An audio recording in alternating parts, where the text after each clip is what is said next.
অনেকে সুনামগঞ্জ জেলায় ঘুরতে যান কিন্তু সুনামগঞ্জ জেলার সব সৌন্দর্য সম্পর্কে জানেন না। তো চলুন সুনামগঞ্জ জেলায় কি কি সৌন্দর্য আছে সেটি ঘুরে দেখে আসি। সবার প্রথমে বলতে গেলে টাঙ্গুয়ার হাওরের কথা বলতেই হবে। বর্ষার শুরু থেকে শেষ পর্যন্ত এই হাওর মানুষের ভ্রমণের অন্যতম প্রাণকেন্দ্র। এখানের হাউসবোটগুলো এক রাত 2 দিনের প্যাকেজে এই হাওর এবং এর আশেপাশের সব স্থানগুলো ঘুরিয়ে দেখায়, তাই সময় পেলে অবশ্যই হাওরের সৌন্দর্য এসে দেখে যাবেন। এরপরে রয়েছে ওয়াচ টাওয়ার, যেখানে বর্ষা সিজনে মানুষের ঢল নামে এবং সব হাউসবোটগুলো কিন্তু এখানে এসেই নোঙর করে এবং ভ্রমণ পিপাসু মানুষগুলো এই সুন্দর স্বচ্ছ পানিতে গোসল করে। তারপরে আছে নীলাদ্রি লেক। এটি বাংলাদেশের সব থেকে সুন্দর লেক হিসাবে সবার কাছে পরিচিত। এক পাশে পাহাড় আর তার কোল ঘেঁষে এই লেকটি, আর লেকের পাশে ছোট ছোট টিলা, যা সবারই মন কাড়ে। কার কার এই সুন্দর জায়গাটি দেখার সৌভাগ্য হয়েছে সেটি অবশ্যই জানাবেন। এরপরে আছে শিমুল বাগান। এই বাগানটি বাংলাদেশের মানুষের কাছে খুবই পরিচিত।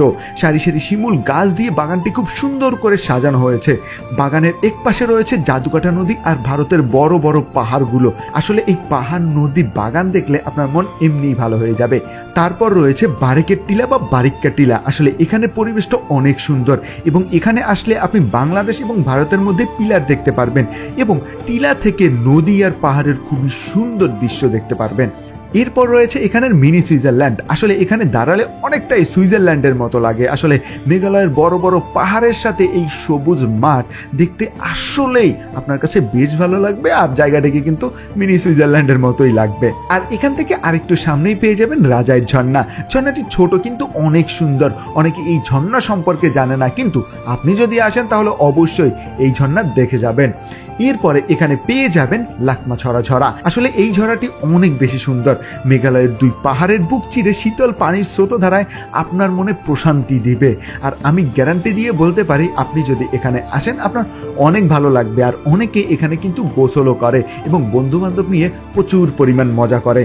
তারপরে পেয়ে যাবেন লালঘাট ঝর্ণা। আসলে এই ঝর্ণার সৌন্দর্য অন্য রকমের। এখানে ছোট ছোট সুড়ঙ্গ দিয়ে অনেক সুন্দর করে পানি প্রবাহিত হয়, যেটি দেখলে আপনার মন আসলেই ভালো হয়ে যাবে। আর এখানে শীতল পানি আপনার মনকে শীতল করে দিবে।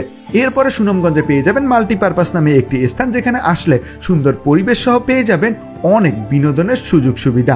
আর আরেকটু সামনে আগলেই পেয়ে যাবেন হাওর বিলাস নামে একটি জায়গা। আসলে এই জায়গাটিতে বসে হাওরকে খুব সুন্দর করেই উপভোগ করা যায়। এখানে বিকেল বেলাতে অনেক মানুষের সমাগম ঘটে। তারপরে আপনি পেয়ে যাবেন পাগলা মসজিদ নামে একটি মসজিদ, আর এটি শান্তিগঞ্জ উপজেলার পশ্চিম পাগলা ইউনিয়নের রায়পুর গ্রামে অবস্থিত। আর এটির পাশে খুব সুন্দর একটি নদী রয়েছে, যেটির নাম হচ্ছে মহাসিন নদী।